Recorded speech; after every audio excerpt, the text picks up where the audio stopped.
Hi, my name is Amy. Thank you very much for watching, and let's make some bad financial decisions together. So, this is just for entertainment. It is not any kind of financial advice. So, you've been warned. Actually, today I am super tired. I am not even gonna lie. So, all we're gonna do is copy over. I started with, well, July was like a half month. I was gathering all of my capital.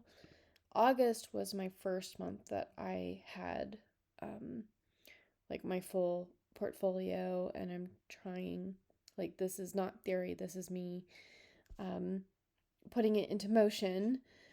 And then now for September, I need a copy over the declaration date. I could have done the entire year at the same time and not done this, but you know, it's only once a month. And I do find myself using this spreadsheet that I made to double check dates a lot. So it's 9, so declaration date is the 5th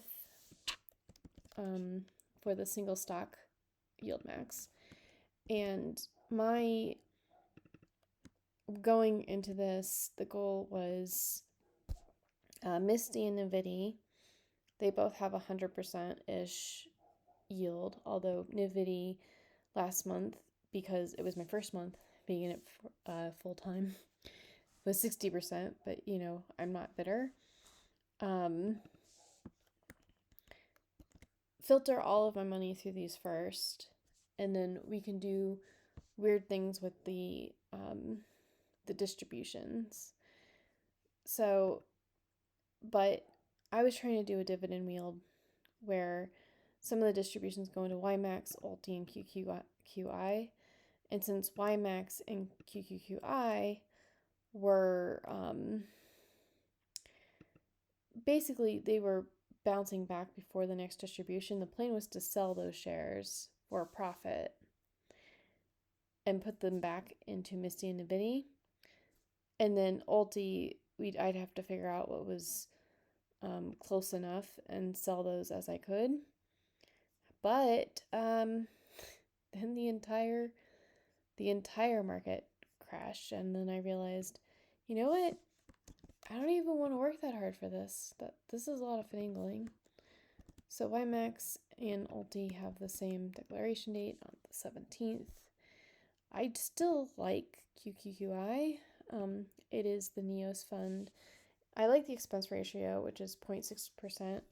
The distribution rate could be better. It's only at almost 15%. But I like having multiple funds in my portfolio because the declaration date is here. What if one goes under? It liquidates. I don't want all of my money. I'll be a very sad panda if a fund liquidates. And QQQI, it may only be 15%, but like JEPQ is usually around 8%, and that is JEPQ about 8%. JEPQ.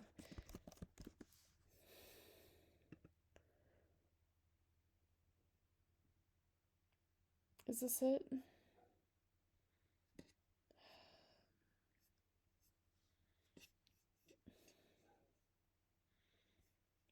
ETFs. Let's find it.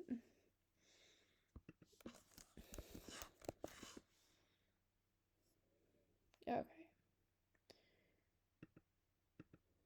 Okay. Because they're not 20%. They're... Okay. So it's close to JEPQ. And I'm pretty sure the declaration date of this is...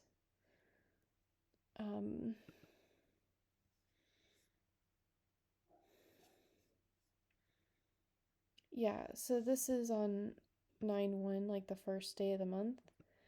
And QQQI is on the 24th, so you could be in both funds at the same time. Like you could take QQQI, put it into JEPQ, and then set up your dividend wheel that way.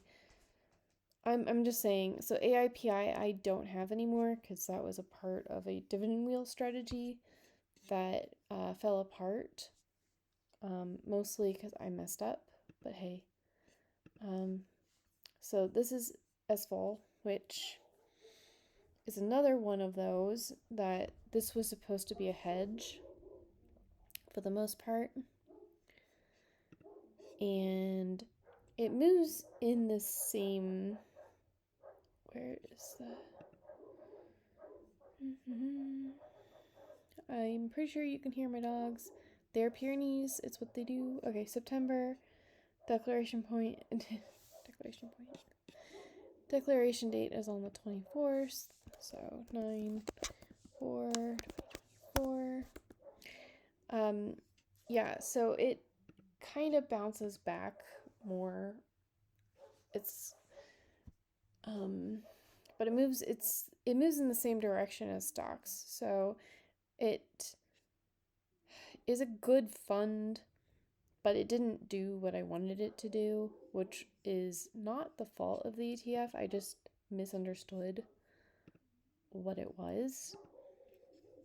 So this is the only Defiance fund I have. I generally am wary of Defiance because they don't have a great track record of maintaining NAV. But I looked at the historical data, such as it is, and it seems as though their SPYT is capable of bouncing back between. I don't care about the underlying, by the way. Like it keeping up with the underlying. I just want, like, from, if I go to finance dot, I don't know why, but I like to look at the historical data on Yahoo Finance. I just find it the easiest way of doing that. But I also don't know why I'm doing this for IWMY, but like if I bought it on open on declaration date, it had a $2.64 and this is the open, right? Yeah. So the next day it was 40 cents cheaper. But the high from that day was $41.33. So if I bought it on declaration date, which I'm not, okay. Let's just go to SPYT because I'm not sure like if IWMY is, anyways. So we're at SPYT and it was on July 30th. So if we go here, on July 30th here, it opened at $19.86. And then, okay, well, this is a bad example. This is what exactly happened, though. Would this have recovered? And between now and the next declaration date. So it was 1986 here, and it took 20 days to recover, but it recovered. So I didn't lose money. And that's what I really care, because it's more for income. But like, if you're getting 20% of something and the price is always going down in it, but it's a consistent 20%, then are you really getting 20%? No, you're not. So, and that's what people are trying to explain for the most part. Like, I don't care about NAV appreciation. I just don't want it to always slip and never recover after distribution. So I'm going to show all these. Okay.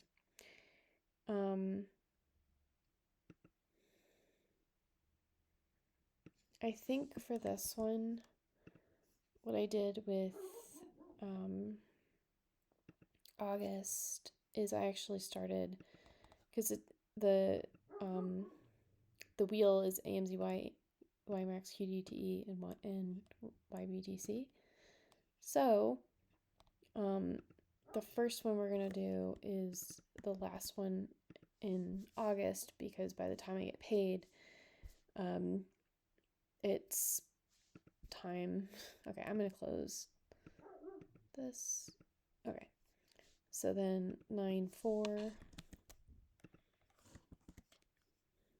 and then September 11th. That is not auspicious. Okay.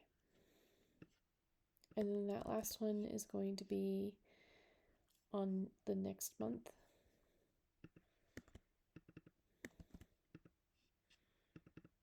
Oh no, okay. Format, clear formatting. Okay. So you have the 28th, that, okay. And I'm going to, I did the 11th twice, because I'm super good at this. Okay. It's every Wednesday, by the way, just so you know. That's the last day you can buy into QDTE and get the distribution for the week. And I didn't realize it. I don't know what, like, I just didn't know that YBTC was also Roundhill. I just associate them with QDTE and XDTE. So my warning with QTD, I love it. It's fine.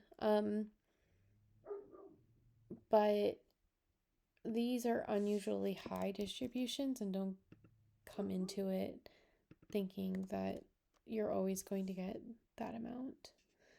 And that would be my only warning with it, is these are volatile and you don't know what's going on. Or like, don't need it.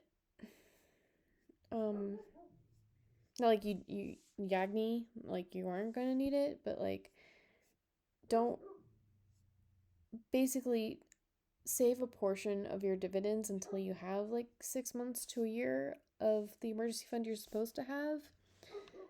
And then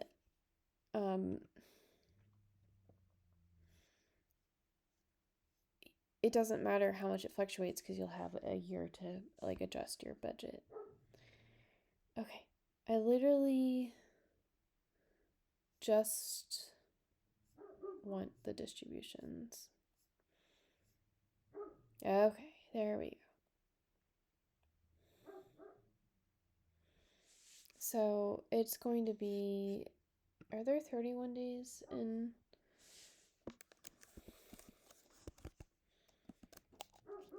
And the other reason, like, to me, if it's paid on the last day of the month and I get paid on the first day of the month, it belongs to September. It doesn't belong to August. So, yeah, YBTC wasn't in the original plan for the dividend wheel for QDTE. So like, I get paid, or the declaration for QDTE is on the 28th. The distribution from QDTE is going to Amazon, AMZY, and then on the 5th, after the 5th, when I get paid, it goes back to QDTE, and so on and so forth. These all have about 30 to 40% yield, and QDTE also has a 30 to 40% yield. So that is how we're gonna do these distributions. So I don't know how. What is this?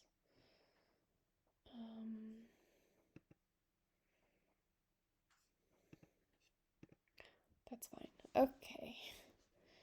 So, I just want to keep myself straight here. then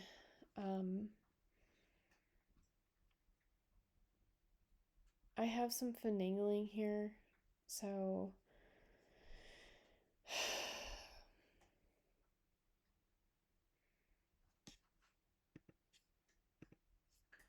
oh, okay, so this is just the 3 single ones that I have for YMAX. So the dividends after taxes,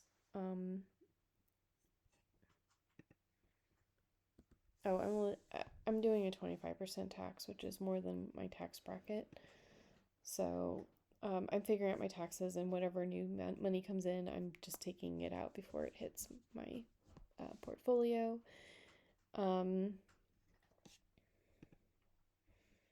Oh, okay. The maximum I want in my portfolio is for margin is 13%, which so time in the market is worth more than timing the market, but September and October are historically awful months. And by awful, I mean they go on sale, so I might not purchase as much of the 2 highest yield max like I have in my contract, and I might hold off a portion, like half or 3/4, to buy stuff on discount, because I'm pretty sure it's going to happen, but you shouldn't time the market, but also this is through margin, so it's not like I'm keeping my money in the sidelines. Also, Yield Boost is coming out, RDTE is coming out, so I think also that I got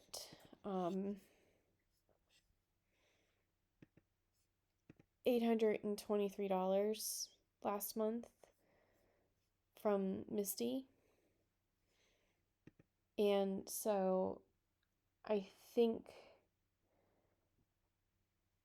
I bought some more MSTY already, like 20 shares more, I think.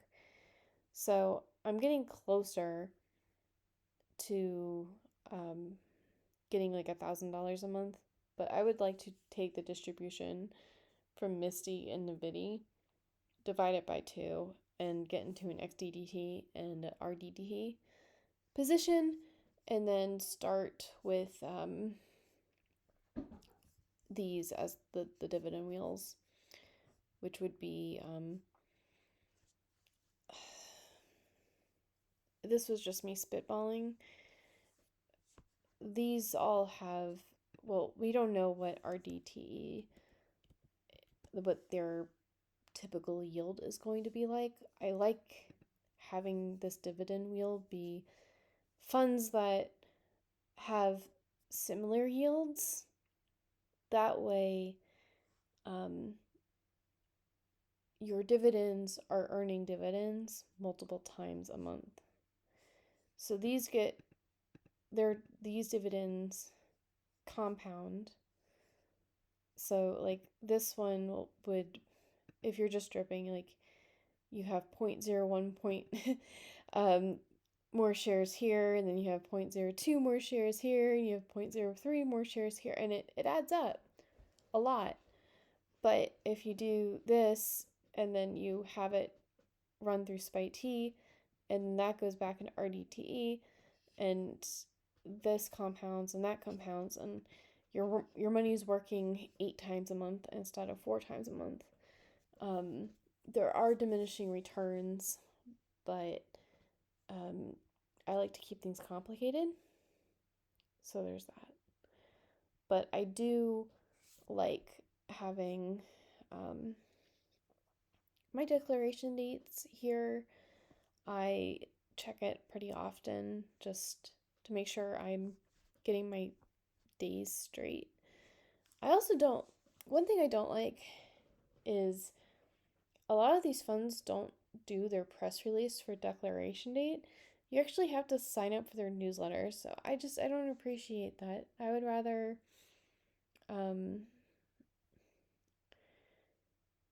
I'd rather have, anyway, I'm tired, but this is what I've been actually, I don't know if that's the true number. Yeah, it is pretty much 56 cents.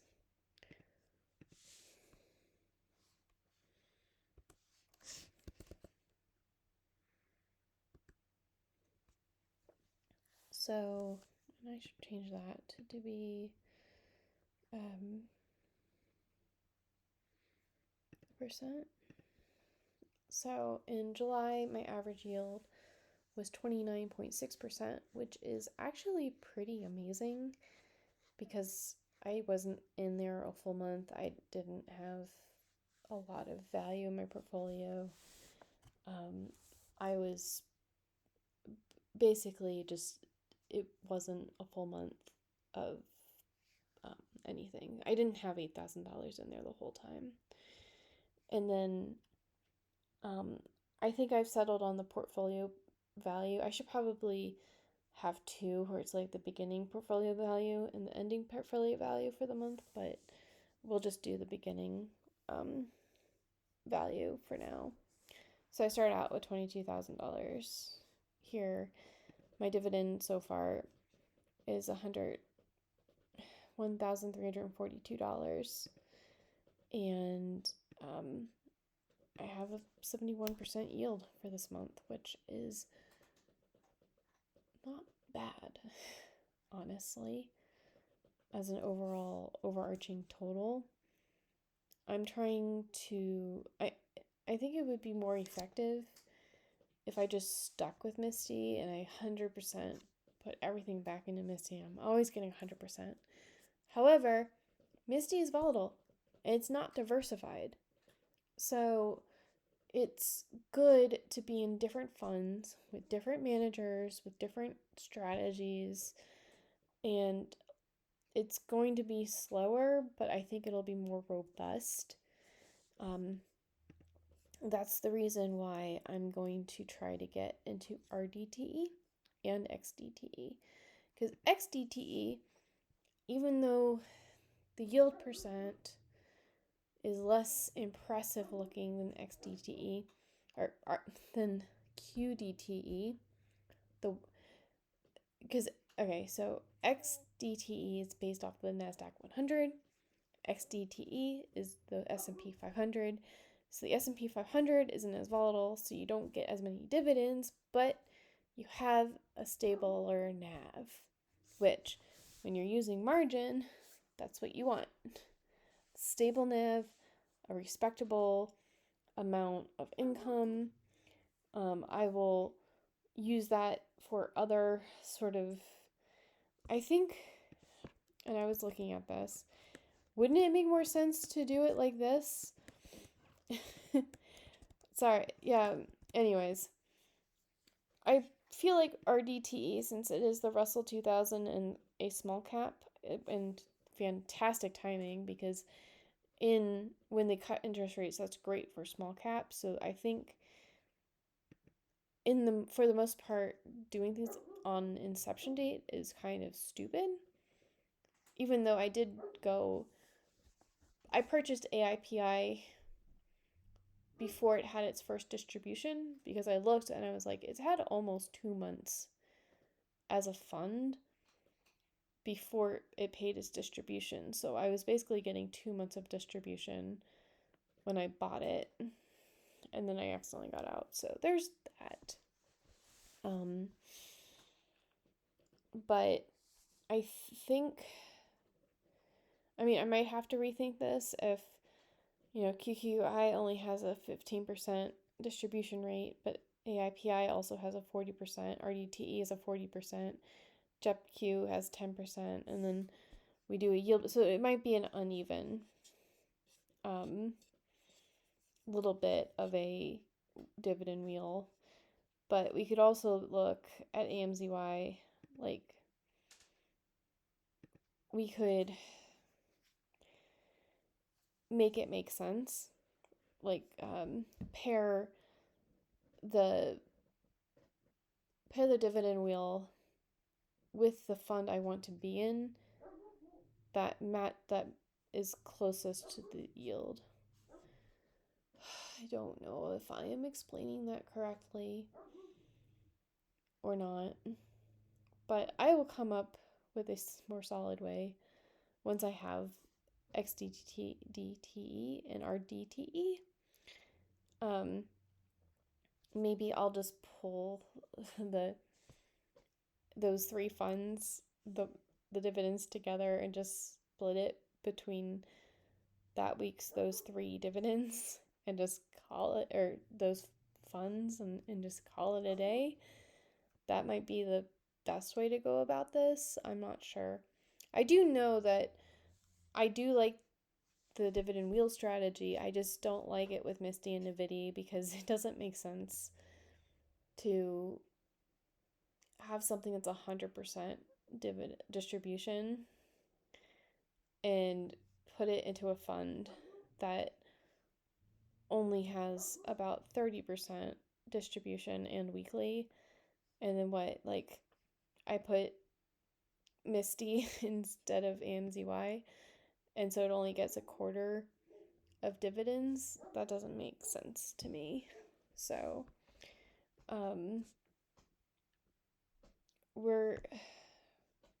this is what we're going with for now, and hopefully next month I did the math, and I don't want to have more than one paycheck worth of margin right now because I am waiting for another offer, a fourth offer on my house, so that I know how much I owe. And since I'm going to be using a margin loan, I don't want to be taking out too much margin and then I don't have money in order to have a loan. So we're sticking with, I can take out about $1,300 more of margin, but that would be right on declaration date where I can know how much I'm getting. And then I'm going to get about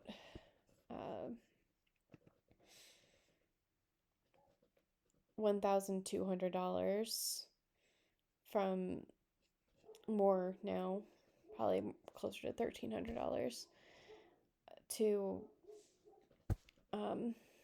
put into XDTE. Yeah, I think that's what I'm going to do. Instead of after taxes 25% into QDTE, after taxes this month, I will seed my QDTE and my XDTE. And I think that will just have to be good enough. So, anyway, thank you for letting me ramble. I am going to bed, and you should like and subscribe and tell me what are your plans for next month as far as investing goes. So, anyway, have a good night. Bye.